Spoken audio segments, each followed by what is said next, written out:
جمعے کی نماز کا انکار کر دیا. اس پہ میں نے کلپ ریکارڈ کروایا تھا. انہوں نے کہا غامدی صاحب نے کہا جمعہ بادشاہ پڑھائے گا یا بادشاہ کا نائب پڑھائے گا؟ غیر مسلم ریاستوں میں نہ بادشاہ ہے نہ بادشاہ کا نائب ہے. جمعہ مارکیٹ سے کیا ہو گیا؟ سلامتی ہے ان آنکھوں پہ جو ہدایت پہ نظریں جمائے بیٹھی ہیں، ان کانوں پہ جو ذکر خیر کے منتظر رہتے ہیں، اور ان قدموں پہ جو ہدایت کی راہ پہ گامزن ہیں. کہا جاتا ہے کہ آپ کے نزدیک جمعے کا ممبر صرف حکمرانوں کے لیے یا ان کے مقرر کردہ نمائندوں کے لیے خاص ہے. آپ علماء اکرام کا جمعے کا خطبہ دینا اس کو درست نہیں سمجھتے. یہاں تک آپ نے کہا کہ یہ پرانے زمانوں کے انداز میں ہائی ٹریزن تھا. اور دوسری بات، غیر مسلم ممالک جہاں پر مسلم اکثریتی حکومتیں نہیں ہیں وہاں پر جمعے کے انعقاد کو آپ لازم نہیں سمجھتے. آپ کا پورا موقف کیا اب تک سامنے نہیں آ سکا. میں چاہتا ہوں اس نشست میں حسب سابق ہم سب سے پہلے آپ کی رائے جانیں. کہتے کیا ہیں آپ، استدلال کیا ہے؟ یہ بھی بالکل وہی معاملہ ہے جو تراویح کی نماز کے باب میں زیر بحث آیا ہے. میں نے کوئی اختلاف نہیں کیا، میں نے کوئی نیا اجتہاد بھی نہیں کیا، میں نے اصل حقیقت کو واضح کرنے کی کوشش کی ہے. اچھا، جس طرح میں نے اس سے پچھلی ایک نشست میں بتایا تھا کہ تراویح کے نماز کے بارے میں نے یہ بتانے کی صحیح کی ہے کہ اس کی حقیقت کیا ہے. رسالت مآب صلی اللہ علیہ وسلم کے زمانے میں یہ نماز کس طرح پڑھی جا رہی تھی، بعد کے زمانوں میں کیا ہوا، ہمارے ہاں جو روایت قائم ہو چکی ہے وہ اپنی کیا تاریخ رکھتی ہے. یہی صورتحال جمعے کی ہے. چنانچہ میں پہلے آپ کو یہ بتاتا ہوں کہ میں نے اپنی کتاب میزان میں جمعے کو کس طرح بیان کیا ہے. اچھا، یہ ظاہر ہے کہ ایک ایسی نماز ہے جس کا ذکر قرآن میں بھی ہے، جس کو ایک سنت کے طور پر جاری کیا گیا ہے. اس کی بڑی غیر معمولی اہمیت ہے. دین میں جب کوئی چیز اس اہمیت کی حامل ہے تو یہ ضروری ہے کہ اس کو اس کی اصل کے لحاظ سے پورے تدبر کے ساتھ سمجھ لیا جائے. ٹھیک. جب آپ اس کو سمجھ لیں گے تو میں نے جو کچھ وقتاً فوقتاً کہا ہے وہ بھی واضح ہو جائے گا. میں نے لکھا ہے جمعے کے دن مسلمانوں پر لازم کیا گیا ہے کہ نماز ظہر کی جگہ وہ اسی دن کے لیے خاص ایک اجتماعی نماز کا اہتمام کریں. اچھا، ہم پر جو 5 نمازیں فرض کی گئی ہیں ان کے بارے میں ہم جانتے ہیں کہ وہ گھر میں بھی پڑھی جا سکتی ہیں، تنہا بھی ادا کی جا سکتی ہیں. یہ بالکل صحیح ہے کہ اگر معبد قریب ہے یا چند لوگ جمع ہیں تو اسی بات کی ترغیب دی گئی ہے اور اس کو بہت باعث اجر قرار دیا گیا ہے کہ ہم وہ نماز جماعت کے ساتھ پڑھیں، ہم معبد میں جا کر پڑھیں. تاہم نماز اگر تنہا بھی پڑھ لی جائے تو ادا ہو جاتی ہے. جمعے کے بارے میں یہ نہیں ہے. جمعے کی نماز اپنی ابتدا ہی سے ایک اجتماعی نماز ہے. اس میں جماعتی ہونی ہے. اس کو جا کر کسی دوسری جگہ پڑھنا ہے جہاں پر اس کا خصوصی اہتمام ہوگا. وہ کوئی مسجد بھی ہو سکتی ہے، وہ کوئی کھلا میدان بھی ہو سکتا ہے. یہ چونکہ ایک اجتماعی نماز ہے تو اب یہ نماز کس مقصد کے لیے لازم کی گئی ہے، اس کے لیے کیا سنت قائم کی گئی ہے، اس کو جاننا ضروری ہے. جمعے کے دن مسلمانوں پر لازم کیا گیا ہے کہ نماز ظہر کی جگہ وہ اسی دن کے لیے خاص ایک اجتماعی نماز کا اہتمام کریں. اس نماز کے لیے جو طریقہ شریعت میں مقرر کیا گیا ہے وہ یہ ہے. ظہر کی نماز 4 رکعت ہے. یہ نماز 4 رکعت نہیں ہے، یہ اس کی جگہ لے لیتی ہے. یعنی جب ہم یہ نماز پڑھتے ہیں تو پھر ظہر کی نماز اس دن ختم ہو جاتی ہے. یہ نماز 2 رکعت پڑھی جائے گی. نماز ظہر کے برخلاف اس کی دونوں رکعتوں میں قرات جہری ہوگی. یہ دوسرا اختلاف ہوا. یعنی ہم جو نمازیں عام حالات میں پڑھتے ہیں، شب و روز ادا کرتے ہیں، ان میں ظہر اور عصر میں قرات سری ہوتی ہے، جہرن قرات نہیں کی جاتی. یعنی آواز قرآن مجید کی تلاوت میں بلند نہیں کی جاتی. اس میں البتہ قرات جہری ہوتی ہے، بلند آواز سے قرات کی جاتی ہے. نماز کے لیے تکبیر کہی جائے گی. یہ کیوں وضاحت کرنا ضروری ہوا؟ اس لیے کہ عیدین کی نماز کے لیے تکبیر نہیں کہی جاتی. وہ بھی اجتماعی نمازیں ہیں، وہ بھی مسلمان باہر جا کر پڑھتے ہیں، ان کے لیے بھی خصوصی قانون ہے. لیکن ان میں یہ واضح ہے کہ سنت یہی قائم کی گئی ہے کہ تکبیر نہیں کہی جاتی. نماز کے لیے تکبیر کہی جائے گی. نماز سے پہلے حاضرین کی تذکیر و نصیحت کے لیے امام 2 خطبے دے گا. 2 خطبے دیے جاتے ہیں. یعنی اس کا طریقہ یہ ہوتا ہے کہ امام پہلے جو کچھ اس نے تذکیر و نصیحت کے لیے کہنا ہے وہ کہتا ہے، پھر تھوڑی دیر کے لیے بیٹھ جاتا ہے، پھر کھڑا ہوتا ہے اور دوسرا خطبہ دیتا ہے. یہ دوسرا خطبہ کیا ہے؟ اس میں اجتماعی دعائیں کی جاتی ہیں. ٹھیک. ہمارے ہاں چونکہ یہ طریقہ نہیں رہا کہ نماز کے بعد جیسے لوگ بالعموم دعا کرتے ہیں وہ دعائیں کی جائیں. نماز کے اندر دعائیں کی جاتی ہیں، اور یہ کیونکہ ایک اجتماعی نماز ہے تو اس میں اسی لیے 2 خطبوں کو سنت کی حیثیت سے جاری کیا گیا. ایک تذکیر و نصیحت کے لیے، دوسرا اجتماعی دعاؤں کے لیے. اس میں حمد و ثنا کے کلمات کہنے کے بعد کچھ ابتدائی نوعیت کی بات کرنے کے بعد دعائیں کی جاتی ہیں بالعموم. یہ 2 خطبے ہیں. نماز سے پہلے امام حاضرین کی تذکیر و نصیحت کے لیے 2 خطبے دے گا. یہ خطبے کھڑے ہو کر دیے جائیں گے. پہلے خطبے کے بعد اور دوسرا خطبہ شروع کرنے سے پہلے امام چند لمحوں کے لیے بیٹھے گا. نماز کی اذان اس وقت دی جائے گی جب امام خطبے کی جگہ پر آ جائے گا. یعنی جس وقت امام مسجد میں آ جاتا ہے یا جہاں جمعے کا اہتمام کیا جا رہا ہے وہاں پہنچ جاتا ہے، وہ خطبہ دینے کے لیے کھڑا ہونے لگتا ہے تو اس سے پہلے اذان دی جاتی ہے. جمعے کی اصل اذان یہی ہے. اس سے پہلے جو اذان دی جاتی ہے وہ لوگوں کو متنبہ کرنے کے لیے ہے، تاکہ اگر وہ دور ہیں یا ان کو چل کے آنا ہے تو وہ اطمینان کے ساتھ یہ جان کر کہ اب جمعہ ہوگا پہنچ سکے. تو یہ اذان دی جاتی ہے. اذان ہوتے ہی تمام مسلمان مردوں کے لیے ضروری ہے کہ ان کے پاس اگر کوئی عذر نہ ہو تو اپنی مصروفیات چھوڑ کر نماز کے لیے حاضر ہو جائیں. خواتین بھی آئیں گی، آ سکتی ہیں. عیدین میں بھی رسالت مآب صلی اللہ علیہ وسلم نے انہیں آنے کی ترغیب دی ہے، لیکن ان پر اس طرح کی اجتماعی نمازوں میں شریک ہونا لازم نہیں کیا گیا. ٹھیک. اور انہیں بشارت دی گئی ہے کہ وہ اگر نہیں آ سکیں گی تو اجر کی مستحق پھر بھی ہوں گی. وہ اپنے گھر میں بھی اگر نماز پڑھیں گی. تاہم جمعے کے لیے، عیدین کے لیے وہ اگر آئیں تو اس کو پسندیدہ قرار دیا گیا ہے. بلکہ رسالت مآب صلی اللہ علیہ وسلم نے ان کو تاکید کی ہے کہ تم آنے کی کوشش کیا کرو. اس میں اگر انہوں نے اپنا کوئی عذر بھی پیش کیا ہے تو آپ نے یہ کہا ہے کہ تم آ جاؤ اور آ کر جو کچھ تذکیر و نصیحت کی بات ہوتی ہے اس کو سن لیا کرو. اذان ہوتے ہی تمام مسلمان مردوں کے لیے ضروری ہے کہ ان کے پاس اگر کوئی عذر نہ ہو تو اپنی مصروفیات چھوڑ کر نماز کے لیے حاضر ہو جائیں. نماز کا خطاب، یہاں خطبہ دینا ہے، اجتماعی نماز ہے. نماز کا خطاب اور اس کی امامت مسلمانوں کے ارباب حل و عقد کریں گے. یہ جتنی چیزیں میں نے بیان کی ہیں یہ سب کی سب وہ ہیں جو سنت کی حیثیت سے رسالت مآب صلی اللہ علیہ وسلم نے جاری فرمائی ہیں. اس میں یہی سنت قائم کی گئی. رسالت مآب کے زمانے میں بھی یہی طریقہ رہا. آپ کے بعد صحابہ کرام کو اقتدار منتقل ہوا تو انہوں نے بھی یہی طریقہ اختیار کیا. یہ رسالت مآب صلی اللہ علیہ وسلم کا قائم کردہ طریقہ بھی ہے، یہ خلفائے راشدین کا قائم کردہ طریقہ بھی ہے. اس کے بعد بھی صدیوں تک اس کا اہتمام ہوتا رہا کہ مسلمانوں کے ارباب حل و عقد آئیں گے، وہ امامت کرائیں گے اور اس کا خطبہ بھی وہی دیں گے. ارباب حل و عقد خود آئیں گے یا اپنے کسی نائب کو، اپنے کسی نمائندے کو بھیجیں گے.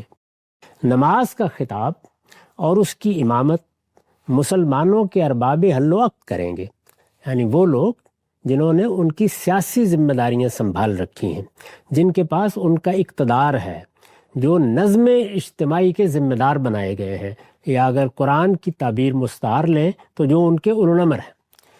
نماز کا خطاب اور اس کی امامت مسلمانوں کے ارباب حل و عقد کریں گے، اور یہ صرف انہی مقامات پر ادا کی جائے گی، یہ صرف انہی مقامات پر ادا کی جائے گی جو ان کی طرف سے اس نماز کی جماعت کے لیے مقرر کیے جائیں گے. یعنی میں یا آپ اٹھ کر جمعے کی امامت کے لیے نہیں کھڑے ہو سکتے. میں یا آپ اٹھ کر یہ فیصلہ نہیں کر سکتے کہ ہم فلاں جگہ پر جمعہ پڑھیں گے. شب و روز کی 5 نمازوں کے معاملے میں یہ فیصلہ ہم ہی کرتے ہیں. بلکہ اگر کسی محلے میں مسجد بنانی ہے تو وہ بھی ہم ہی فیصلہ کرتے ہیں. لیکن جمعے کے معاملے میں جو سنت قائم کی گئی وہ یہ تھی کہ یہ فیصلہ ارباب حل وقت کریں گے کہاں کہاں جمعہ ہونا ہے. اس میں چونکہ ان کی طرف سے اہتمام کیا جانا ہے، ان کی طرف سے خطبے کی ذمہ داری کسی نے ادا کرنی ہے، ان کی طرف سے کسی نے امامت کے لیے آنا ہے، اور یہ ایک بڑا اجتماع بھی ہے. اس میں بہت سی چیزیں نظم و نسق کے حوالے سے بھی زیر بحث آ سکتی ہیں. اس لیے یہ ان کی ذمہ داری ہے کہ وہ اس کی جگہ مقرر کریں، اور جہاں وہ خود یا ان کا کوئی نمائندہ اس کی امامت کے لیے موجود ہوگا. یعنی دونوں چیزوں کو دیکھا جائے گا. ایک یہ کہ انہوں نے حالات کے لحاظ سے، انہوں نے اپنی سلطنت کے مختلف حصوں کے لحاظ سے، انہوں نے شہروں اور دیہات کے لحاظ سے، انہوں نے لوگوں کی سہولت کے لحاظ سے کون سی جگہ مقرر کی ہے جہاں جمعہ ادا کیا جائے گا، اور یہ کہ ان کی طرف سے کیا وہاں حاضری ہو سکے گی. یہ چونکہ ان کی ذمہ داری ہے تو اس تمام معاملے میں انہی کو فیصلہ بھی کرنا ہے. یہ بھی سنت قائم کی گئی. قرآن میں اس نماز کا ذکر اس طرح ہوا ہے. یہ نماز اپنی اہمیت کے لحاظ سے قرآن مجید میں بھی زیر بحث آ گئی ہے. اس میں مسلمانوں سے کوتاہی ہوئی. رسالت مآب صلی اللہ علیہ وسلم خطبہ دے رہے تھے، کوتاہی ہوئی تو قرآن مجید میں ذکر بھی ہوا، تاکید بھی کی گئی، اور یہ بتایا گیا کہ اس اجتماعی نماز کی کتنی اہمیت ہے. قرآن کے الفاظ ہیں، یہ سورہ جمعہ ہے، 9 سے 10 آیات ہیں. یا ایھا الذین آمنوا اذا نودی للصلاۃ من یوم الجمعۃ فاسعوا الی ذکر اللہ وذروا البیع ذالکم خیر لکم ان کنتم تعلمون فاذا قضیت الصلاۃ فانتشروا فی الارض وابتغوا من فضل اللہ واذکروا اللہ کثیرا لعلکم تفلحون. ترجمہ ہے، ایمان والو پیغمبر کی قدر پہچانو، اور جمعے کے دن جب اس کی طرف سے نماز کے لیے اذان دی جائے تو اللہ کے ذکر کی طرف مستعدی سے چل کھڑے ہو اور خرید و فروخت چھوڑ دو. یہ تمہارے لیے بہتر ہے اگر تم جانو. پھر جب نماز ختم ہو جائے تو زمین میں پھیل جاؤ اور اللہ کا فضل تلاش کرو، اور اللہ کو کثرت سے یاد کرتے رہو تاکہ تم فلاح پاؤ. یہ اس نماز کے بارے میں قانون ہے. میں نے عرض کیا کہ میں نے اس میں وہ چیزیں بیان نہیں کی جو اخبار احاد میں آئی ہیں اور جن میں رسالت مآب صلی اللہ علیہ وسلم نے اس کی اہمیت واضح کی ہے، یا اس کے بارے میں کسی چیز پر توجہ دلائی ہے، یا اس کے بعض آداب بتائے ہیں.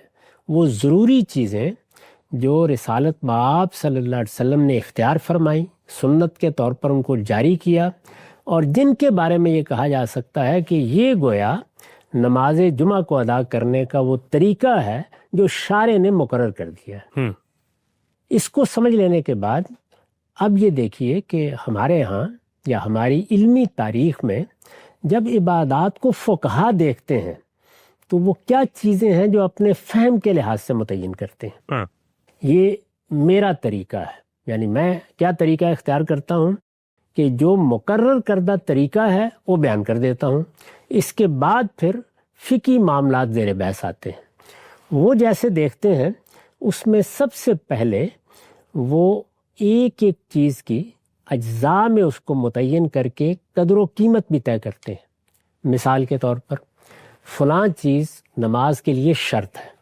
یہ صرف جمعے کا معاملہ نہیں ہے بلکہ تمام عبادات میں ایسے ہی ہے.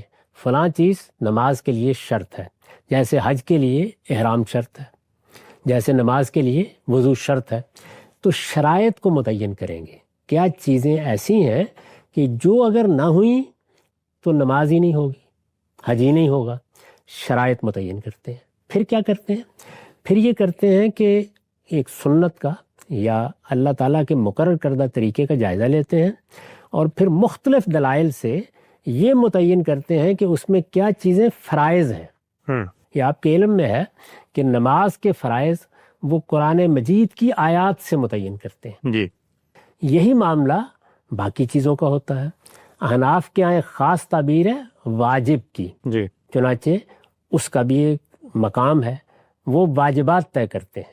آپ نے سنا ہوگا کہ جب سجدہ سہو کے بارے میں بات ہوتی ہے تو یہ بتایا جاتا ہے کہ یہ اس وقت کیا جائے گا جب کوئی واجب کسی نے چھوڑ دیا ہے. یعنی فرائض میں سے کوئی چیز رہ گئی ہے تو نماز دہرائی جائے گی، لیکن اگر واجب چھوڑ دیا ہے تو سجدہ سہو کیا جا سکتا ہے. اسی طرح کیا چیزیں ہیں کہ جو رسالت مآب صلی اللہ علیہ وسلم نے لازم بھی نہیں کی، ان کے بارے میں یہ بھی نہیں کہا جا سکتا کہ ان کو چھوڑ دیا تو اس کی تلافی کرنی ضروری ہے، لیکن وہ آپ کا اسوہ ہے، اس کو وہ اپنے طریقے پر بالعموم سنتی کے لفظ سے تعبیر کرتے ہیں. تو لباس کے سنن بیان کریں گے. یہاں سنت کا لفظ اس معنی میں نہیں ہے جس میں دین کے ماخذ میں یہ لفظ بولا جاتا ہے، بلکہ اس مفہوم میں جس میں میں اسوہ کا لفظ بولتا ہوں اس کو بھی متعین کرتے ہیں. اسی طرح وہ چیزیں جو رسالت مآب صلی اللہ علیہ وسلم نے کبھی کہی ہیں یا ان کے بارے میں پسندیدگی کا اظہار کیا ہے، ان کو بھی مستحبات کی فہرست میں رکھ کے بیان کیا جاتا ہے. یہ ان کا طریقہ ہے. ظاہر ہے کہ وہ جمعے کو بھی ایسے ہی دیکھیں گے. جب وہ جمعے کو اس طریقے سے دیکھتے ہیں تو اس میں چند سوالات پیدا ہوتے ہیں. ان میں سے 2 سوالات ایسے ہیں جو بڑی اہمیت اختیار کر گئے. میں نے یہاں پر جو عبارت آپ کو سنائی ہے اس کو ذرا پھر سنیے، میں نے اس کو کس طرح دیکھا ہے اور فقہا کیسے دیکھتے ہیں.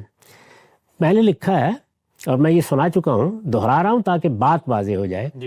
نماز کا خطاب اور اس کی امامت مسلمانوں کے ارباب حل وقت کریں گے، اور یہ صرف انہی مقامات پر ادا کی جائے گی جو ان کی طرف سے اس نماز کی جماعت کے لیے مقرر کیے جائیں گے، اور جہاں وہ خود یا ان کا کوئی نمائندہ اس کی امامت کے لیے موجود ہوگا. یہ 2 باتیں میں نے اس طرح بیان کی ہیں. یعنی ارباب حل وقت مسلمانوں کے علماء وہ طے کریں گے کہ کس جگہ نماز پڑھی جائے گی. وہ کسی گاؤں میں طے کر دیں، وہ کسی بڑے علاقے میں طے کر دیں، وہ اسے شہروں تک محدود کر دیں. وہ اصل میں انتظامی ضرورتوں کو سامنے رکھ کر، چونکہ یہ نماز ان کے اہتمام میں ادا ہونی ہے، وہ طے کریں گے. اس سے یہ بحث پیدا ہوئی فقہا کے ہاں کہ وہ جگہ کیا ہونی چاہیے. چنانچہ اس کو مصر جامع سے تعبیر کیا جاتا ہے. اچھا. اس پر بڑی بحثیں آپ کو ملیں گی کہ جمعہ مصر جامع میں ادا ہوگا. اب یہ کہ مصر جامع کیا ہے، اس کی تعریف کیا ہے، یعنی اس میں پھر آپ یہ دیکھتے ہیں کہ بہت اختلافات ہیں. یعنی آپ دیکھتے چلے جائیں، مالکیہ کو دیکھیں، آپ شوافے کو دیکھیں، آپ احناف کو دیکھیں، وہ یہ طے کرنے کی کوشش کرتے ہیں. میں نے اس معاملے میں یہ بتایا ہے کہ یہاں استدلال میں غلطی ہو رہی ہے. یہ چونکہ ارباب حل وقت سے متعلق نماز ہے، ان کو حالات دیکھ کر طے کرنا ہے کہ کہاں ہونی چاہیے، تو اس سے وہ مسئلہ ختم ہو جاتا ہے. یعنی میرے ہاں وہ مسئلہ ہی نہیں ہے، لیکن وہ جس جگہ سے معاملے کو دیکھتے ہیں، جیسے انہوں نے نماز کے فرائض کو جس طرح طے کرنے کی صحیح کی ہے، وہ جب دیکھتے ہیں تو ان کے لیے یہ کوئی واضح بات سامنے نہیں آتی کہ پھر بعض جگہوں پر حضور نے جمعے کا انعقاد نہیں کرنے دیا، خلفائے راشدین نے بھی نہیں کرنے دیا. ان کے زمانے میں ایک عمومی طریقہ بھی رہا ہے. پھر یہ مصر جامع کون سا ہے؟ 40 لوگ ہونے چاہیے، 30 لوگ ہونے چاہیے، وہاں کیا ہونا چاہیے، کیا نہیں ہونا چاہیے، کیا کوئی بازار ہونا چاہیے. یہ بہت سی بحثیں آپ کو فقہا کے ملتی ہیں. میرے نزدیک یہ بحث ہی کوئی بحث نہیں ہے. اصل یہ ہے کہ جنہوں نے بندوبست کرنا ہے وہی اس کے مقامات مقرر کریں گے. جو مقام وہ مقرر کر دیں گے وہاں جمعہ پڑھا جائے گا. ایک بات. دوسری بحث یہ پیدا ہوئی کہ یہ چیز کہ ان کو نماز کی امامت کرانی ہے، ان کو نماز کا خطبہ دینا ہے، اس کی کیا حیثیت ہے؟ کیا یہ فرض ہے؟ کیا یہ واجب ہے؟ کیا یہ نماز کے لازمی اعمال میں شامل ہے یا یہ کوئی شرط ہے؟ یہ بحث ہے. یعنی یہ ایک سنت ہے، یہ طریقہ رہا ہے، اس میں کسی کو کوئی اختلاف نہیں ہے، نہ شوافے کو، نہ حنابلہ کو، نہ مالکیہ کو. احناف تو میں ابھی عرض کروں گا کیا کرتے ہیں. بحث یہ ہے کہ اس کی حیثیت کیا ہے. ایسا ہوتا ہے نا کہ ایک چیز پسندیدہ ہے، آداب میں سے ہے، عمومی طریقہ یہی ہے، لیکن نہ یہ فرض و واجب ہے نہ یہ شرط کے طور پر بیان ہوئی ہے. یہ بحث ہے. یہ سمجھ لینا چاہیے کہ جب ہم یہ کہتے ہیں کہ یہ چیز سنت کے طور پر جاری کر دی گئی ہے تو اس کا ایک پہلو تو یہ ہوتا ہے کہ وہ چیز ثابت ہے، وہ چیز رسالت مآب صلی اللہ علیہ وسلم کی طرف سے مشروع ہو گئی ہے، اس کو جاری کر دیا گیا. ایک دوسری بحث یہ ہوتی ہے کہ اس کی حیثیت کیا ہے. یعنی کیا 5 وقت کی نماز فرض ہے، کیا وطر واجب ہے. یہ ہے نا بحثیں. جو نوافل ہم پڑھتے ہیں ان کی کیا حیثیت ہے؟ یہ وہ حیثیت طے کرنے کا معاملہ سنت کے فہم سے تعلق رکھتا ہے. جس طرح قرآن مجید کے فہم سے، قرآن مجید میں ایک قانون بیان ہوتا ہے، اس قانون یا اس حکم کو قرآن نے بیان کر دیا. اب یہ کہ اس کی حیثیت کیا ہے؟ اللہ تعالیٰ نے یہی جمعے کی نماز کے بارے میں فرمایا کہ جب جمعے کی نماز ہو جائے تو تم جاؤ اور اللہ کا فضل تلاش کرو. تو یہ اللہ تعالیٰ نے کوئی ہدایت فرما دی ہے؟ یہ استحباب کا حکم ہے؟ کیا یہ لازم ہو گیا ہے؟ یہ اجازت دی ہے؟ یہ محض بیان واقعہ ہے کہ لوگوں نے آنا ہے، ان کو پابند کیا گیا، تو یہی کہا جائے گا کہ اس کے بعد کوئی پابند نہیں ہو گئے، تم جاؤ اور جا کے اللہ کا فضل تلاش کرو. تو اس طرح کے تمام مقامات میں خواہ قرآن ہو خواہ سنت ہو، فہم میں اس طرح کا اختلاف پیدا ہو جاتا ہے. یہ اختلاف ہے، یعنی پہلے یہ سمجھ لینا چاہیے کہ اختلاف کیا ہوا ہے. اس میں فقہائے احناف کی یہ رائے ہے کہ یہ شرط ہے، یعنی ان کے نزدیک مصر جامع بھی شرط ہے اور یہ بھی شرط ہے. اس سے جو لوگ اختلاف کر رہے ہیں وہ اصل میں شرط ہونے کے پہلو سے گفتگو کر رہے ہیں، یعنی اس کی نوعیت کیا ہے. وہ اس سے اختلاف نہیں کر رہے کہ رسالت مآب کے زمانے میں یہی طریقہ تھا، اس سے اختلاف نہیں کر رہے کہ خلفائے راشدین نے اس کا اہتمام اسی طریقے سے کیا ہے. اس میں کوئی ادنیٰ اختلاف بھی مسلمانوں کے ہاں آپ کو نہیں ملے گا. جو اختلاف ہے وہ یہ ہے کہ اس کی حیثیت کیا ہے. یعنی یہ بات کہ مسلمانوں کے حکمران کو آ کر خطبہ دینا ہے، مسلمانوں کے حکمران یا اس کے نمائندے کو آ کر اس نماز کی امامت کرنی ہے. احناف یہ کہتے ہیں، ہمارے ملک میں زیادہ تعداد احناف کی ہے، یعنی فقہ حنفی کے پیرو، امام و حنیفہ کے شاگرد، فقہ حنفی کے زعماء، فقہ حنفی کے علماء، وہ سب یہی کہتے ہیں کہ سلطان کا ہونا، حکمران کا ہونا اس کے انعقاد کے لیے شرط ہے. وہ اگر ہوگا تو جمعہ ہوگا، نہیں تو ظہر پڑی جائے گی. اچھا، یہ ہے ان کا نقطہ نظر. میں آپ کو بدائع الصنائع کی پہلی جلد سے 261 صفحے پر یہ الفاظ سنا لیتا ہوں.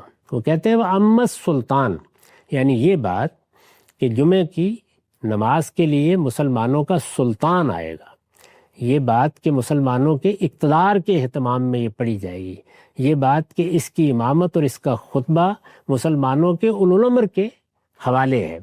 وَأَمَّا السُّلطان فَشَرْطُ أَدَاءِ الْجُمْلَةِ، یہ جمعے کے ادا کرنے کے لیے شرط ہے.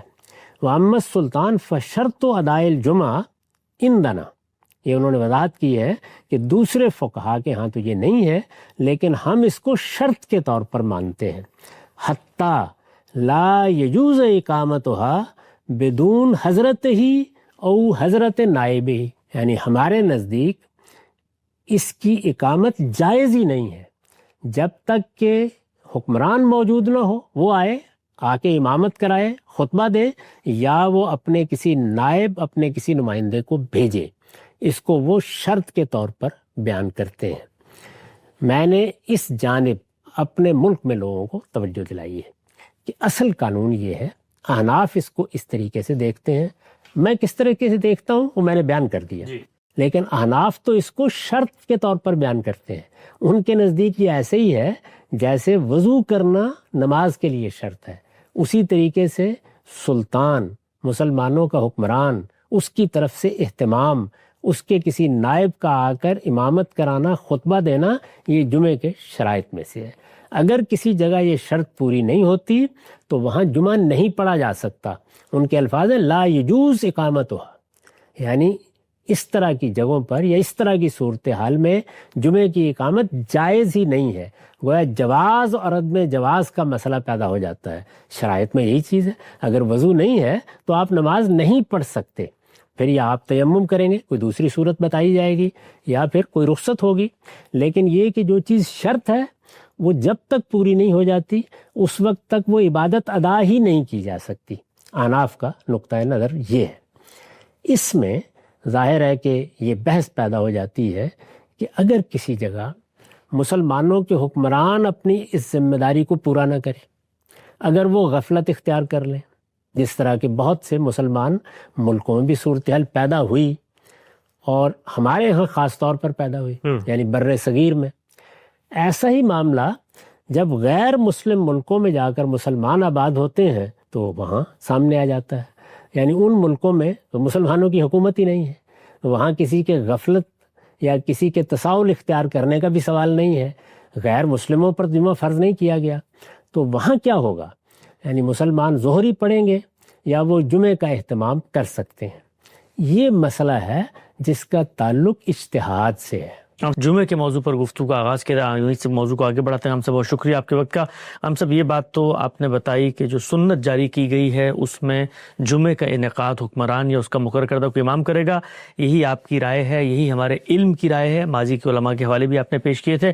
آگے بڑھاتے ہیں سلسلہ گفتگو کو۔ پھر اس کے بعد یہ جو دونوں اطلاقی معاملات ہیں، میں جاننا چاہتا ہوں اس میں آپ نے جو اجتہادی رائے دی ہے کہ اگر مسلمانوں کا مقرر کردہ امام نہیں ہوتا تو پھر کیا علماء کو اجازت ہے وہاں پر جمعہ پڑھانے کی، اور ساتھ ساتھ جن ممالک میں مسلمان موجود ہیں لیکن حکومت مسلمانوں کی نہیں ہے وہاں پر جمعہ لازم نہیں ہے، یہ معاملات کیسے پیش آئے اور اس میں آپ کے اجتہاد کی بنیاد کیا ہے؟ یہ معلوم ہے کہ جب رسالت مآب صلی اللہ علیہ وسلم کے بعد مسلمانوں کا نظم اجتماعی قائم ہوا تو یہ نظم اجتماعی صدیوں تک انہی اصولوں پر رہا ہے جو دین کے معاملے میں قائم کر دیے گئے تھے۔ ہمارے ہاں خلفائے راشدین کا زمانہ ہو، بنو امیہ کا زمانہ ہو، بنو عباس کا زمانہ ہو، یہی روایت رہی، اور یہ روایت ظاہر ہے کہ خود رسالت مآب صلی اللہ علیہ وسلم کی قائم کردہ تھی۔ فقہا نے جب اس پر کام کرنا شروع کیا ہے تو اس میں جیسا کہ میں نے پچھلی دفعہ عرض کیا تھا، یہ بحث ہوئی کہ جو سنت قائم کی گئی ہے، خواہ وہ نماز میں ہے، خواہ وہ روزے میں ہے، خواہ وہ جمعے میں ہے، عیدین میں ہے، حج و عمرہ میں ہے، اس میں کون سی چیزیں شرط کی حیثیت رکھتی ہیں، کون سی چیزیں فرائض کی حیثیت رکھتی ہیں۔ میں نے عرض کیا تھا کہ احناف کے ہاں ایک اصطلاح واجب کی بھی ہے، اسی طریقے سے ہماری فقہ میں وہ چیزیں طے کی جاتی ہیں۔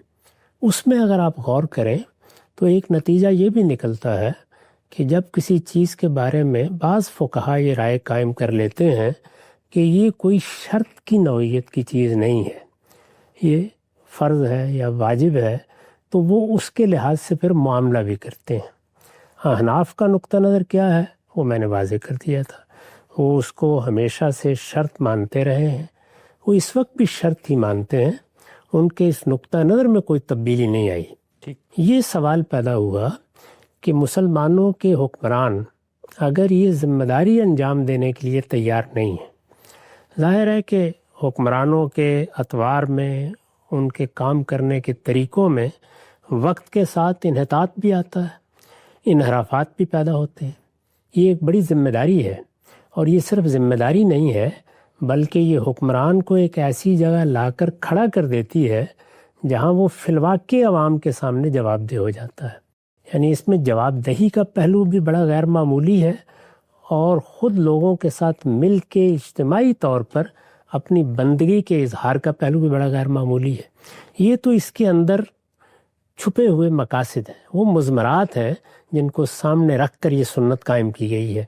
لیکن اگر حکمران اس درجے کے مسلمان نہ رہیں، یا اپنے اسلام کے بارے میں اس طرح متنبع نہ رہیں، یا اپنی ذمہ داریوں کے بارے میں ایسے حساس نہ رہیں جس طرح کے مختلف جگہوں پر ہوا ہے، تو پھر کیا کیا جائے؟ ایک یہ سوال تھا۔ پھر یہ کہ جہاں مسلمانوں کی حکمرانی قائم نہیں رہی، پچھلے 200 سال میں تو مسلمان اس صورتحال سے بھی دوچار ہوئے کہ ان کے بہت سے علاقوں پر مغربی قوموں نے آ کر اپنی حکومتیں قائم کر لیں، ان کی بادشاہتیں ختم ہو گئیں، ان کے حکمران ختم ہو گئے۔ یہ صورتحال جہاں پیدا ہوئی وہاں ظاہر ہے کہ وہی سوال جس کا میں نے ابھی ذکر کیا زیادہ سنگینی کے ساتھ سامنے آ جاتا ہے۔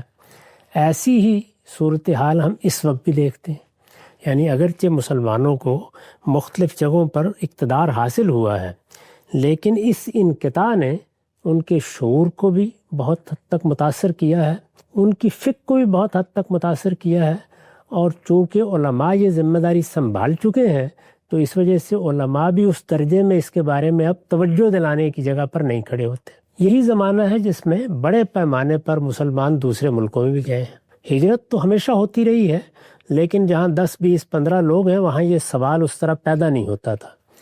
اب یہ ہے کہ پوری آبادیاں، آپ بر صغیری کو دیکھ لیجئے، وہاں ظاہر ہے کہ ہندو اکثریت کی حکومت بھارت میں قائم ہے، اس کے تحت مسلمان رہ رہے ہیں لیکن کروڑوں کی تعداد میں ہیں۔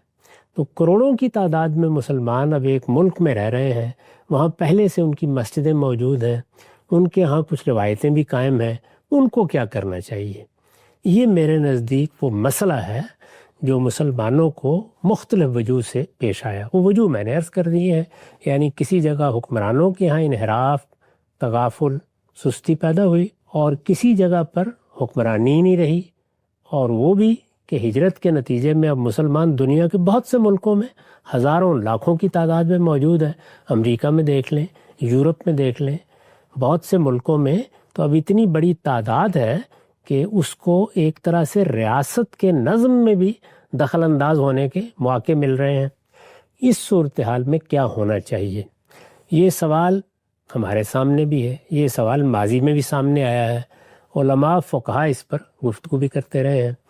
اس میں میرے نزدیک جو صحیح اصول ہے وہ وہی ہے کہ جس وقت دین کے کسی حکم پر اس کے حدود و شرائط کے ساتھ اس کے بارے میں اللہ تعالیٰ نے یا اللہ کے پیغمبر نے جو قاعدے مقرر کیے ہیں انہیں ملحوظ رکھتے ہوئے عمل کرنا ممکن نہ رہے تو کیا کرنا چاہیے؟ ایک جواب یہ ہوگا کہ پھر وہ کام ہی چھوڑ دیں، جیسے کہ مثال کے طور پر نماز کے لیے وضو شرط ہے، پانی میسر نہیں رہا، تو دین نے ہمیں جو تعلیم دی وہ یہ تھی کہ اس طرح کی صورتحال اگر عبادات کے معاملے میں پیدا ہو جائے، اس لیے کہ عبادات بندگی کا اظہار ہے، بندہ اس میں اپنے پروردگار کے سامنے اپنی عبدیت کو ظاہر کرتا ہے، یہ خود اس پروردگار کی طرف سے مقرر کردہ طریقے ہیں جن سے ہم اپنی بندگی کا اظہار کرتے ہیں۔ اس طرح کی صورتحال میں اس کو ترجیح دی جائے کہ کسی کمتر صورت کا لحاظ کرتے ہوئے وہی عبادت انجام پا جائے۔ تو نماز میں دیکھیے خود اللہ تعالیٰ نے رہنمائی فرمائی کہ اس طرح کی صورتحال پیدا ہو جائے تو اگرچہ وضو شرط ہے، یعنی عام حالات میں وضو کی نوعیت بھی وہی ہے، اس کے بغیر نماز نہیں پڑھی جا سکتی، لیکن اجازت ہی نہیں دی گئی بلکہ ایک طریقہ مقرر کر دیا گیا کہ تیمم کر کے اس طریقے سے نماز پڑھ لی جائے۔ پھر اس میں صرف یہی نہیں ہے کہ جب ہمیں محض وضو کی ضرورت ہوتی ہے اس وقت تیمم کر لیں، اس سے آگے جب غسل واجب ہوتا ہے اس وقت بھی اجازت دے دی گئی کہ تیمم کر کے نماز پڑھ لی جائے۔ اسی قاعدے کو سامنے رکھ کر لوگوں کے ذہن میں یہ خیال پیدا ہوا کہ اب اگر یہ صورت نہیں ہے تو پھر کیا اس اصول کو ملحوظ نہیں رکھنا چاہیے کہ حکمران ہیں کیا؟ حکمران در حقیقت مسلمانوں کے نمائندے ہیں، ٹھیک، مسلمانوں نے ان کو مقرر کیا ہے۔ یہ بات قرآن سے بھی واضح ہوتی ہے کہ وہ حکمران کا نام لے کے احکام نہیں دیتا، وہ مسلمانوں کی جماعت کو احکام دیتا ہے۔ مسلمانوں کی جماعت کے افراد بحیثیت ایک امت کے اس کے مخاطب ہوتے ہیں، یا ایک قوم کے کہہ لیجیے مخاطب ہوتے ہیں۔ جب وہ مخاطب ہوتے ہیں تو پھر ہم اس سے یہ نتیجہ نکالتے ہیں کہ اب اگر اس جماعت کا، اس قوم کا، اس امت کا کوئی نظم اجتماعی ہے تو اس کے ذمہ دار، اس کے ارباب حل وقت وہ اس کے مسئول ہو جائیں گے۔ جمعے کا معاملہ بھی بالکل ایسا ہی ہے، یعنی مسلمان جب ایک امت کی حیثیت سے اپنی الگ حیثیت متعین کر لیتے ہیں تو خود رسول اللہ کا عمل یہ بتا رہا ہے کہ آپ نے جمعے کا حکم دے دیا۔ جیسے کہ ہجرت ہوئی تو ابھی جا کر آپ نے باقاعدہ وہاں نظم حکومت قائم نہیں کیا تھا، لیکن آپ نے لوگوں سے یہ کہا کہ وہ جمعے کا اہتمام کریں۔ اس سے یہ نتیجہ نکلتا ہے کہ اصلاً اس حکم کا مخاطب بھی مسلمان بحیثیت قوم، بحیثیت جماعت ہے۔ جب وہ بحیثیت جماعت ہے تو عام حالات میں تو یہی ہوگا اور یہی ہونا چاہیے کہ ان کا اگر کوئی اجتماعی نظم قائم ہے تو اس کے ذمہ دار آئیں اور اس کا اہتمام کریں۔ اگر وہ لوگ یہ ذمہ داری انجام نہیں دے رہے یا وہ موجود نہیں رہے تو مسلمان بحیثیت جماعت اس کا اہتمام کریں۔ اچھا، انہیں یہ کرنا چاہیے تاکہ ایک نماز جو اجتماعی نماز ہے، جو مسلمانوں کو مسجد کے ساتھ باقاعدہ متعلق کرتی ہے، اس لیے کہ وہ گھر میں پڑھی ہی نہیں جا سکتی، اس میں معبد اور مسجد یہ مسلمانوں کے لیے کم سے کم ہفتے میں ایک دن ان کی اجتماعیت کا مرکز بن جاتا ہے۔ تو اس وجہ سے اصل حکم کے مخاطب کی حیثیت سے ان کے فیصلے کو قبول کر لیا جائے اس معاملے میں، یعنی کمیونٹی، مسلمانوں کی جماعت وہ فیصلہ کر لے کہ کیا اس کا انعقاد ہونا ہے. اگر اس کا انعقاد ہونا ہے تو اس کی جگہ بھی وہ متعین کر دے گی, اور اپنی طرف سے جیسے حکمران کو یہ حق تھا کہ وہ اپنا نمائندہ مقرر کرے, اسی طرح مسلمانوں کی جماعت بھی یہ کام کر لے گی. یہ ایک اجتہادی اطلاق ہے جس کے تحت پھر علماء نے جمعہ پڑھانا شروع کیا. اس میں بہت بحثیں بھی رہی ہیں. میں نے پچھلے بار بھی عرض کیا تھا کہ یہ بحث رہی کہ ہم نے ایک اجتہاد کیا ہے, لیکن اس وقت تو اگر دیکھا جائے تو ظہر کی نماز فرض ہوتی ہے, تو پھر احتیاطی طور پر ظہر بھی پڑھی جاتی رہی. ٹھیک, اس طرح کے نشیب و فراز رہے ہیں. آہستہ آہستہ لوگ اس کے عادی ہو گئے, پھر وہ جمعہ ہی پڑھنے لگ گئے. اور اب ہم یہ دیکھتے ہیں کہ جن ملکوں میں یہ نظم قائم نہیں ہے, بہت سے ملکوں میں تو وہی صورتحال ہے. وہاں حکمران ہی تقرر کرتے ہیں, جامع مسجد انہی کے اہتمام میں ہوتی ہے, ان کی اجازت کے بغیر کوئی وہاں جمعے کا انعقاد نہیں کر سکتا. جامع مسجد کہاں بننی ہے اس کی اجازت بھی وہی دیتے ہیں.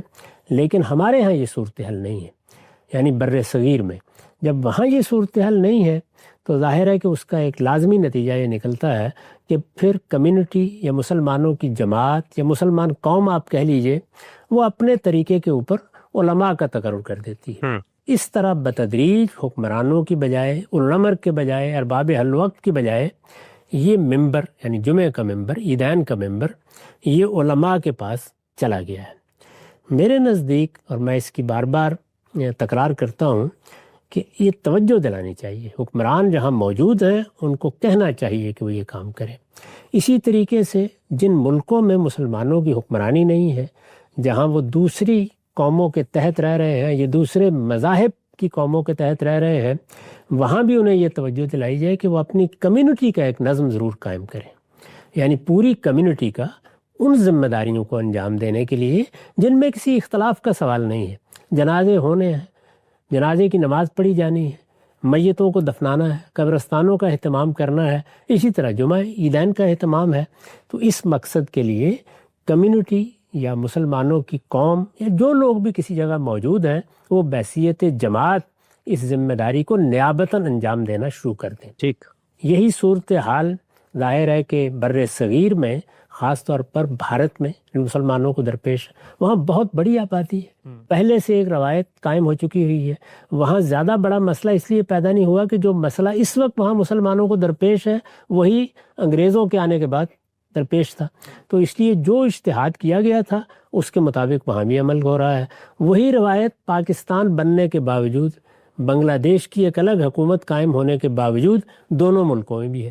یعنی جو ممبر علماء کے پاس چلا گیا تھا وہ علمائی کے پاس ہے, اور علماء اس کو اب آسانی سے چھوڑنے کے لیے بھی تیار نہیں ہے. تو اس وجہ سے اس اجتہادی پہلو کو بھی واضح کیا جائے اور اس کے ساتھ اصل کی طرف توجہ بھی دلائی جائے, کیونکہ وہ بہت بڑی بات ہے کہ مسلمانوں کے حکمران اپنی اس ذمہ داری کو پہچانیں. وہ 5 چیزیں جو حکمرانوں کے حوالے کی گئی ہیں اللہ تعالیٰ کی طرف سے, اللہ کے پیغمبر کی طرف سے, ان میں سب سے نمایاں یہی ہے کہ وہ جمعہ اور عیدین کی امامت بھی کریں گے, ان کا خطبہ بھی دیں گے, اور انہی کے اہتمام میں جو جگہ وہ مقرر کریں گے وہاں جمعہ پڑھا جائے گا, وہاں عیدین کا اہتمام ہوگا. نقطہ بالکل واضح ہوا. اچھا ہم سب, یہ جو ایک اجتہاد ہے, ایک نئی صورتحال پیدا ہوئی, اس میں جو ایک رخصت کا پہلو تھا, یعنی شرط پر عمل درآمد ممکن نہیں ہے تو آدمی اس سے نیچے جاتا ہے اور اصل صورت کو قائم رکھنے کی کوشش کرتا ہے. اس پہ کچھ میں چاہتا ہوں طالبانہ سوالات آپ کی خدمت میں رکھوں. پہلی چیز یہ ہے کہ جو دین کے احکامات ہیں ان میں جب شرائط اللہ تعالیٰ نے رکھتی ہیں تو ان شرائط رکھنے کے پیچھے کوئی حکمت ہے, کوئی مقصدیت ہے, کوئی وجہ ہے. اگر وہ شرط نہیں پائی جاتی تو اس کام کا انعقاد نہیں ہونا چاہیے ہے. نماز کے باب میں تو چونکہ وہ فرض ہے, سب نے پڑھنی ہے, ہر حالت میں پڑھنی ہے, تو وہاں پر تو اگر ایک صورت پر عمل درآمد نہیں ہو رہا, وضو کے لیے پانی نہیں, تو چلیں آپ نیچے جائیں گے اور تیمم کر لیں گے, رخصت پر عمل درآمد ہو جائے گا. لیکن مثال کے طور پہ جہاد ہے, اب جہاد کے بارے میں بھی اللہ تعالیٰ نے شرط رکھی ہوئی ہے, سنت میں آتی ہے کہ بھئی آپ کا ایک حکمران ہوگا اور اس کا فیصلہ ہوگا, اور اگر وہ نہیں ہے تو پھر آپ پہلے حکومت قائم کریں گے. تو اب اگر یہی استدلال وہاں پر کیا جائے کہ چونکہ وہاں کچھ نہیں ہے اس لیے جتھے اٹھے اور اپنے طور پہ انہوں نے فریضہ انجام دینے کی کوشش کی, تو اس کے نتیجے میں حکم دینے کی جو غرض و غایت تھی وہ تو خراب ہو گئی. جہاد کا تقابل تو اس لیے نہیں کیا جا سکتا کہ جہاد کے معاملے میں تو آپ کو تلوار اٹھانا ہوتی ہے, لوگوں کی جان لینے کے لیے آپ اقدام کرتے ہیں. ٹھیک, یہی معاملہ حدود کا ہے, وہاں پر بھی عدالتی فیصلہ چاہیے. اس کے نفاذ کے بہت سے حدود و قیود ہیں جو اگر حکمران کے سوا کسی اور کو ذمہ داری دے دی جائے تو شدید فساد کا باعث بن جائیں گے. یعنی وہاں مقابل میں کیا چیز ہے؟ فساد. اس لیے اس اصول کا اطلاق وہاں تو کسی حال میں کیا ہی نہیں جا سکتا. یعنی مسلمانوں کی حکومت ہوگی، وہ نظم قائم کرے گی، وہ معاملات کا ذمہ لے گی، وہ فیصلہ کرے گی. جو لوگ لڑنے کے لیے اٹھیں گے ان کے لیے بھی ضروری ہے کہ وہ کسی کے تحت ہوں، کسی کا سیاسی اقتدار ان پر قائم ہو. وہ اگر جرم کا ارتکاب کریں تو انہیں سزا دی جا سکے. اس لیے وہاں تو کسی اجتہاد کا کوئی سوال ہی نہیں ہے، الا یہ کہ کوئی بڑی اضطرار کی صورتحال پیدا ہو جائے جس کو علماء فقہا بیان بھی کرتے ہیں. میں نے بھی بارہا بیان کیا ہے. لیکن نماز، روزہ، حج، اس طرح کی جتنی چیزیں ہیں ان میں کسی فساد کا اندیشہ نہیں ہوتا. یعنی جو صورتحال بھی ہے اس میں بہرحال آدمی یہ کہتا ہے کہ اللہ کی عبادت ہے، کر لی ہم نے. اس کے باوس کہ کچھ فسادات اس میں بھی مضمر تھے اور وہ سامنے آئے. جی. یعنی اس میں یہ پہلو سامنے آیا کہ مسلمانوں کی مذہبی قیادت پیدا ہو گئی. یعنی ایک ہے علماء کا پیدا ہونا. علماء تو ہر علم و فن کے پیدا ہوں گے، طب کے بھی ہوں گے، سائنس کے بھی ہوں گے، دین کے بھی ہوں گے. علماء کا وجود یہ تو سوسائٹی کی ناگزیر ضرورت ہے، بلکہ انسانیت کی ناگزیر ضرورت ہے.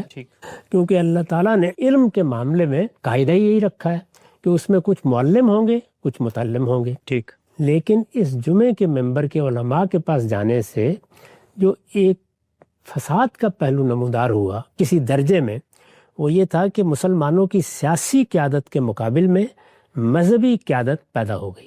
اور صرف پیدا نہیں ہوئی بلکہ اس کو اس مسجد اور اس ممبر کی وجہ سے اور اس نماز کی وجہ سے ایک خاص طرح کا اثر و اقتدار بھی حاصل ہوا. ٹھیک. اس سے مذہبی قیادت اور سیاسی قیادت کی کشمکش وجود میں آئی ہے. تو یہ پہلو بہرحال ایسا ہے کہ جو غور و فکر پر متوجہ کرتا ہے. ٹھیک. تو میں نے یہ عرض کیا کہ اجتہاد کی بنیاد یہ تھی، یعنی اس میں اصول یہ رکھا گیا ہے. اس میں ظاہر ہے کہ یہ سوال ہو سکتا ہے کہ کیا یہ بہتر نہ تھا کہ مسلمان اس کا اہتمام نہ کرتے؟ اس سے ان کو یہ احساس بھی رہتا کہ یہ ایک بڑی چیز ہے جس سے ہم محروم ہیں. وہ اس کی کوشش بھی کرتے، حکمرانوں کو توجہ بھی دلاتے. خود حکمرانوں کے لیے بھی یہ ایک الارم ہوتا کہ ہمیں اپنی ذمہ داری ادا کرنی ہے. اس طریقے سے وہ بھی غفلت شعار نہ بن جاتے. تو کیا یہ بہتر نہ ہوتا؟ یہ رائے کوئی شخص قائم کر سکتا ہے. اسی طرح جب ہم دوسرے ملکوں میں گئے ہیں تو وہاں پر بھی یہ کہا جا سکتا ہے کہ مسلمانوں کے مابین یہ جو فرقہ بندی بہت منظم ہو جاتی ہے، پھر اس کے نتیجے میں بعض جگہوں پر تشدد در آتا ہے. اس کا باعث بھی یہ اہتمام بنتا ہے.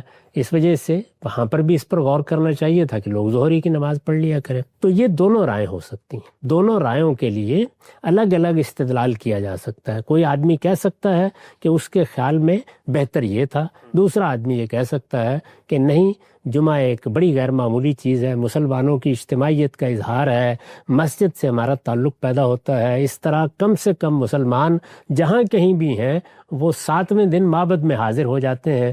ایک یاد قائم رہتی ہے. پھر یہ کہ ان کو کچھ نہ کچھ نصیحت بھی ملتی رہتی ہے. ویسے تو معلوم نہیں سنیں گے یا نہیں سنیں گے، اس طریقے سے وہ ایک نماز پڑھنے کے لیے جاتے ہیں.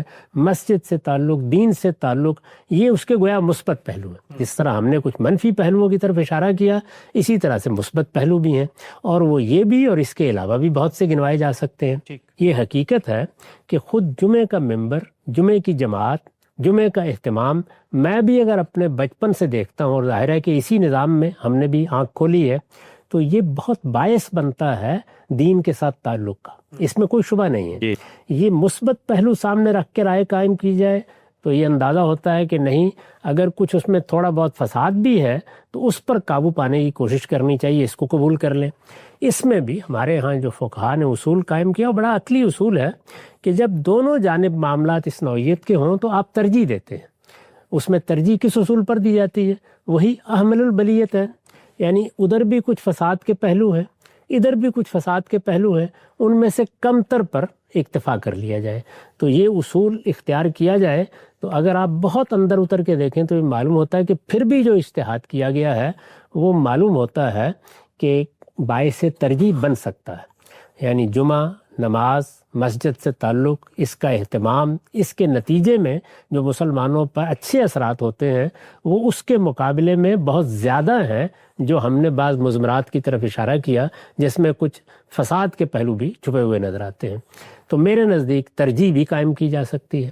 جہاں تک میری اپنی ذات کا تعلق ہے، اس رائے کو بہت اہمیت دینے کے باوجود، اس کو بار بار بیان کرنے کے باوجود، میں ایک اور پہلو سے بھی لوگوں کو توجہ دلاتا ہوں کہ وہ اس سے الگ نہ ہوں، اور وہ یہ ہے کہ جب مسلمان کسی چیز میں کوئی ترجیح دے لیں اجتماعی معاملات میں، یعنی وہ چیزیں جو مسلمانوں ہی سے متعلق کی گئی ہیں، مثلا جنازے کی نماز ہے، مثلا عیدین ہے، مثال کے طور پر جمعہ ہے، مثال کے طور پر جہاد ہے، اسی طرح حدود ہے، جب اس معاملے میں کوئی نظم بنا دیا جائے اور مسلمان کسی چیز کو ترجیح دے دیں تو پھر وہی بات ہے کہ اگر غیر معمولی کسی فساد کا اندیشہ نہیں ہے تو کوشش کرنی چاہیے کہ مسلمانوں کے اجتماعی فیصلے کے ساتھ رہیں۔ اچھا، تو یہ دوسرا اصول ہے۔ اس کی دلیل تو کیا ہے؟ گویا اس لیے کہ ہمیں مسلمانوں کی جماعت اور مسلمانوں کی جمعیت کے ساتھ رہنے کا حکم دیا گیا ہے۔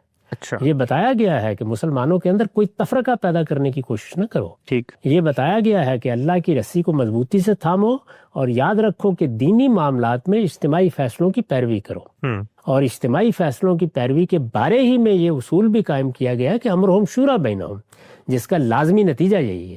تو جو معاملات بھی ریاست سے متعلق ہیں، حکومت سے متعلق ہیں، مسلمانوں کی جماعت سے متعلق ہیں، ان میں عقلی اصول بھی یہی ہے، امرہم شورا بینہم کا تقاضا بھی یہی ہے کہ مسلمانوں کے فیصلے کی پیروی کی جائے۔ اس سے اگر ادنا درجے میں بھی کوئی اختلاف ہے یا بڑا اختلاف بھی ہے تو اس اختلاف کا اظہار کیا جائے، اس کے بارے میں دلائل دیں آپ، لیکن یہ کہ مسلمانوں کے نظم سے الگ ہو کر اپنے آپ کو جماعت سے الگ کر لینا، یہ اللہ تعالیٰ کے دین میں کسی لحاظ سے بھی قابل قبول نہیں ہے۔ اس میں جب باقاعدہ نظم ہوتا ہے تو وہاں تو رسالت مآب صلی اللہ علیہ وسلم نے فرمایا ہے کہ اگر مسلمانوں کے اجتماعی فیصلوں سے الگ ہو کے کھڑے ہو جاؤ گے تو ماتمیتتاً جاہلیہ۔ تو اس وجہ سے میرے نزدیک اگر تینوں چیزوں کو آپ ملحوظ رکھیں کہ اس معاملے میں جو صورتحال مسلمانوں کو درپیش ہوئی اس میں ان کے لیے کس چیز کی ترجیح تھی، یعنی کیا وہ ایسا سوچ سکتے تھے، پہلی چیز یہ سوچ سکتے تھے، دوسرے یہ کہ ترجیح کس چیز کی تھی، ترجیح اسی وقت دینے کا سوال پیدا ہوتا ہے جب دلائل دونوں جانب موجود ہوں، تو ترجیح کس بات کی تھی، اور اگر ترجیح میں ایک فیصلہ مسلمانوں نے کر لیا ہے اور میں یا آپ اس سے اگر کوئی مختلف رائے بھی رکھتے ہیں، یعنی اگر فیصلہ کرنے کے موقع پر رائے لی جاتی تو ہو سکتا ہے کہ آپ یا میں یا کوئی دوسرا شخص یہ رائے دیتا کہ بہتر ہے کہ ظہری کی نماز پڑھ لی جائے، یہ اختلاف ہو سکتا تھا، لیکن جب مسلمانوں نے عالمی سطح پر یہ فیصلہ کر لیا تو پھر اس فیصلے کے ساتھ ہی رہنا چاہیے، یہی دین کا حکم ہے، یہی رسالت مآب صلی اللہ علیہ وسلم کی ہدایات کا تقاضا ہے۔ نقطہ بالکل واضح ہو گیا۔ آپ سے تین بنیادی سوالات میں چاہتا ہوں ان کی بھی وضاحت سامنے آ جائے۔ نماز چونکہ ایک دینی فریضہ ہے تو اس کے بارے میں حکم بھی متعین ہے، فرض نمازیں یہ ہیں، آپ نے خود جہاں پر مسلمانوں کوئی حکومت کو یا ریاست کو جو اختیارات دیے گئے ہیں ان میں یہ لکھا ہے کہ جمعے کا اہتمام کیا جائے گا، اور اگر حکمران بلاتا ہے تو پھر جمعے پہ جانا بھی ہے۔ اب یہاں پر تو حکمران موجود نہیں ہے، ایک کمتر صورت ہے، اس سے نیچے کی صورت ہے، تو عام مسلمانوں کے لیے حکم کیا ہے اگر حکمران یا ان کا مقرر کردہ امام جمعہ کا انعقاد نہیں کر رہا اور اجتہادی رائے کے نتیجے میں جمعہ منعقد ہو رہا ہے، تو اب کیا مسلمان پر جمعے میں شرکت واجب ہے، لازم ہے یا نفل ہے؟ یہ تو میں نے عرض کر دیا کہ جب مسلمان کوئی فیصلہ کر لیں تو پھر اس فیصلے کی پابندی لازم ہے، اس سے الگ نہیں ہو سکتے ہم۔ رسالت مآب نے یہی تعلیم دی ہے، اس نے دیکھیے بار بار توجہ دلائی ہے کہ تم مثالی طور پر یہ خیال کر رہے ہو کہ وہ خلیفہ راشد ہو، نہیں، جیسا بھی حکمران ہوگا، جیسا بھی نظم ہوگا اس کا ساتھ دینا ضروری ہے۔ تو مسلمان جب نظم اجتماعی کے قائم مقام کے طور پر فیصلے کرتے ہیں تو اصل میں اسی کی جگہ پر ہوتے ہیں، تو اس لیے میرے نزدیک لازم ہے کہ مسلمان جمعہ پڑھیں۔ ٹھیک ہے، آگے بڑھاتے ہیں سلسلہ گفتگو کو۔ اچھا ہم صاحب، حنفیوں کی تو آپ نے رائے بتائی تھی کہ ان کی شرط ہے حکمران یا ان کا مقرر کردہ امام جمعے کی بنیادی شرائط میں سے بعض آثار و روایات سے استدلال کر کے دیگر مکاتب فکر یہ کہتے ہیں کہ خود رسالت مآب صلی اللہ علیہ وسلم نے جمعے کا انعقاد ریاست کے بننے سے پہلے شروع کر دیا تھا۔ مدینے کی طرف جب وفود بھیجے ہیں تو کہا جاتا ہے مصعب بن عمیر تھے، انہوں نے وہاں پہلے جا کر انصار کو دین کی تعلیم دینا شروع کی، اور پھر اس کے بعد رسالت مآب صلی اللہ علیہ وسلم کی آمد سے پہلے وہاں جمعے کا انعقاد ہو گیا۔ تو پھر سوال یہ ہے کہ اگر ریاست یا اس کا حکمران اور اس کا مقرر کردہ امام شرط ہے تو مدینہ کے اندر تو ریاست بنی نہیں تھی اور اللہ کے پیغمبر نے جمعے کا انعقاد کروا دیا۔ اسی کے ذیل میں پھر یہ سوال کرنا چاہیے کہ رسالت مآب صلی اللہ علیہ وسلم تو مکے میں موجود تھے وہاں پر ایک باقاعدہ جگہ مقرر کی گئی تھی جہاں مل کے نماز بھی پڑھی جاتی تھی. جی. تو اگر عام جماعتیں ہو سکتی تھی تو جمعہ کیوں نہیں منعقد کیا گیا؟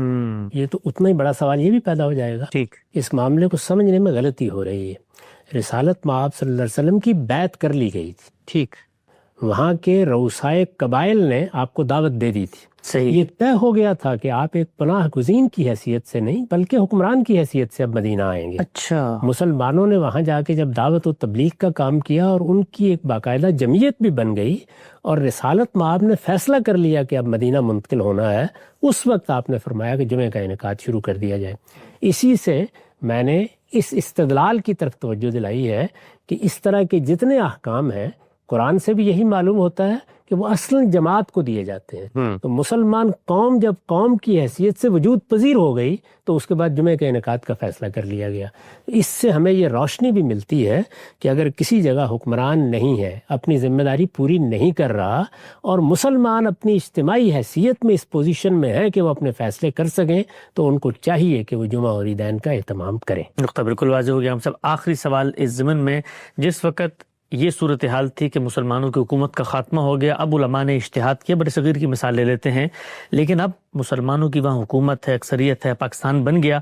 علماء سے جب یہ کہا جاتا ہے کہ یہ تو خود آپ کی کتابوں میں لکھا ہوا ہے کہ اس کی حدود و شرائط ہیں، تو آگے سے ایک استدلال پیش کرتے ہیں کہ آپ جن حکمرانوں کے سپرد ہمیں ممبر کرنے کو کہہ رہے ہیں وہ تو قل هو اللہ احد بھی صحیح طرح سے نہیں پڑھ سکتے، ان کو تو نہ نماز کے مسائل پتہ ہے، نہ جنازے کے، نہ اور چیزوں کے.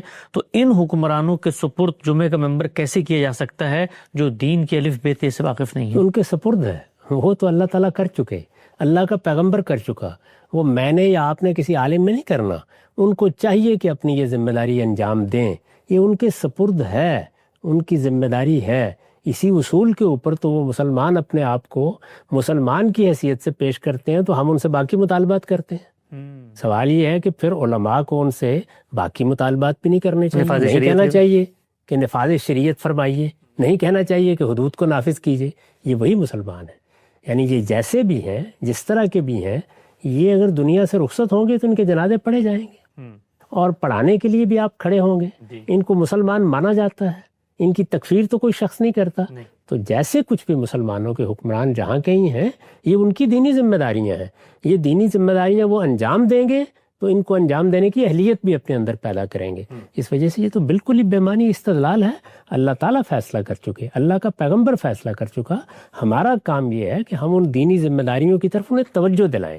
ہم جب حکمرانوں کو خطاب کرتے ہیں تو کیا پہلے ان سے یہ کہتے ہیں کہ ذرا اپنے اسلام کو درست کر لیجئے؟ ہم ان سے کہتے ہیں کہ تم چونکہ مسلمانوں کے حکمران ہو، اس وجہ سے اللہ تعالیٰ نے جو قانون دیا ہے اس کے مطابق فیصلے کرو. آیت پڑھ کے سناتے ہیں کہ من لم یحکم بما انزل اللہ فاولئک هم الکافرون. تو یہ کن کو دعوت دیتے ہیں؟ مسلمانوں کے ہی نہیں حکمرانوں کو دیتے ہیں. تو جیسے باقی چیزوں کی دعوت دیتے ہیں اسی طرح جمعے کے خطبے کی، جمعے کی امامت کی، جمعے کے اہتمام کی دعوت دیتے ہیں. نقطہ بالکل واضح ہو گیا. جمعے کی نماز سے متعلق جو دو اجتہادی معاملات ہیں اس میں غامدی صاحب کی آراء پر جو تنقید کی جاتی ہے اس کا ہم نے جواب طلب کیا.